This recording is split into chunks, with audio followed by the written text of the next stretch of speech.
it took us a little bit to really figure out the mechanics of it and go with it. But once we were going, like, you know, once you get rid of the nerves, of performing, because we're all performing in front of each other, which we do on stream, by the way. Yeah, no, this was so easy to do. Like, so easy to do. I mean, easy meaning like the setup and getting us going. We got an hour or so, like you said, pretty spot on.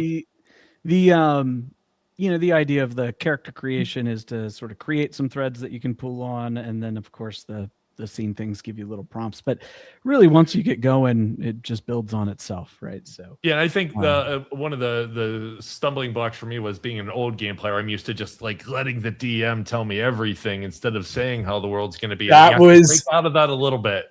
That was I need to take better notes because I'm trying to do this and the other things, and like I lost the thread at one point about like who is guilty of what and what we were aiming at, and I was just trying to cover for it. I think if you like playing once, you realize these are the points you got to remember. So going in with a slightly different story, or even a different building we're going to go in would alter. It was great. That's what I absolutely loved about it though, was because I was at one point, like I actually realized I was like, hey, I keep looking at Brian, like be the DM, but realize no, this is a group thing. And then as you notice, like if you watch the tape back, like halfway through, I was like, hey, Tuck, where are you? Like now we're more like synergy, like, okay, let's communicate as a team, less relying on a DM and more relying, okay, Gregory, where are you at again? Jess, where are you at again? It was like now I'm like working with the team. That's about the time I felt comfortable doing Raven instead of asking permission or, you know, that sort of thing. Yeah, so that was really cool. That was more storytelling and less somebody dictating what step 2 was. You know, I mean, it was fun. If I was to give a quote on the back of one of these games, sorry, Josh. I said that, and you do the best falsetto. You do. Thank you. My quote on the back of the game would be a truly collaborative gameplay experience. Yes. That's what it is. Everybody's you don't have to be, but it helps if you're collaborative. If you want to add to a world instead of just sit back and absorb it, is the biggest thing that you have to get in your head playing it. So thanks for sharing, Brian. Seriously, like I don't want to go too long into the weeds on how awesome this was. Obviously we're going to be buying this, supporting your Kickstarter. Get the URL up one last time because it deserves to be, if you don't mind. If you guys obviously were, I'd say timing wise on the Kickstarter, I don't know exactly when it'll actually launch, but of course, one of the things that's like the biggest predictors to success for a Kickstarter is how many people are following before you hit that go button. And we've just put up the pre-launch page. So I think last time I checked, we were at like 16 or something like that. So, you know, early for this. So if you're interested in the game, go follow the game. And whenever we do launch it, you know, you'll be the first to know about it. I'm toying with the idea of doing some kind of like, I always am struggle with early birds because there's the whole like I missed out on something thing.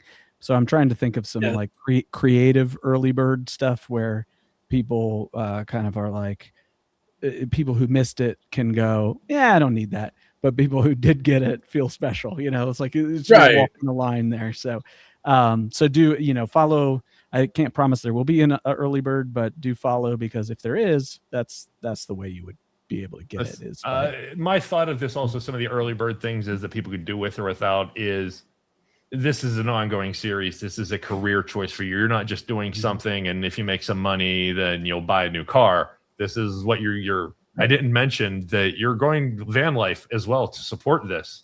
You're changing your entire life to do this. So you will have more. I think your autograph on the early ones, the first printings of the early ones, is a great bonus because let's assume this takes off, and I'm going to, and becomes a thing. Those add value. It's a great bonus for people that believed in you early. So I appreciate that idea. That's a good idea, actually. On that real quick, I'll just quickly note that the van life thing. So we you know, it turns out that software is a much more lucrative career than making games. However, it's also a strange time for technology. Really?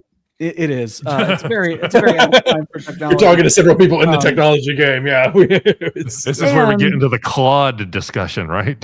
and I'm very much at the my midlife crisis point too, and like ready to do something new. So I have made the decision to go full time on this, and it's part of that is a lifestyle change to go to RV life. So we'll be doing that full time. We're still in a house at the moment, Yeah.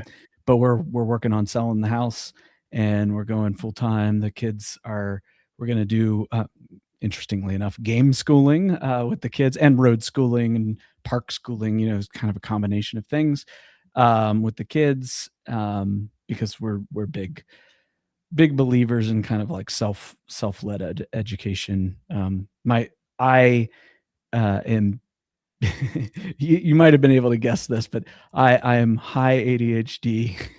So I didn't for actually. me personally, traditional education No. didn't work very well for me. And I want to offer my kids something a little better. And so that's part of it as well. But yeah, it's a huge shift that we're in the middle of making right now.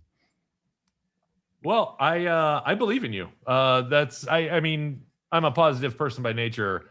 I like what you have here. I like your approach to it. I know you have a method that you've developed on how to start the company, grow the company.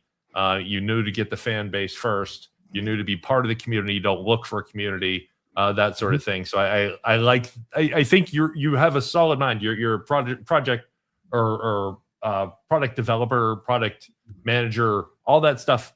It feeds into itself when you do your own thing. I've worked for 5 startups, and I've seen a lot of people in a lot of these roles, and there's so much to learn in the corporate world that you can't apply to yourself. So I look forward to seeing where this is going to go. Should you happen to head up the Pittsburgh way in the RV, look us up. We'll play a game with you at your campground. We'll play a game at your campground, and I look forward to it. Absolutely. I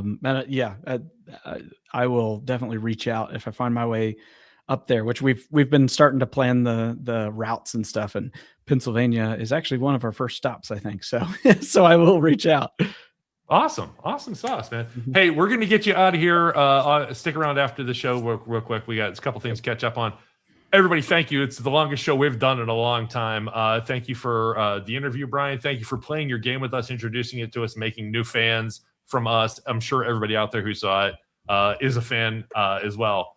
So thank you, everybody. Have a great night. Brian, thank you for being here. Be sure to click the links, check the description, support Brian. This is the kind of stuff this is the business, the small business that we love seeing around here. So thanks a lot, Brian. Everybody have a great night.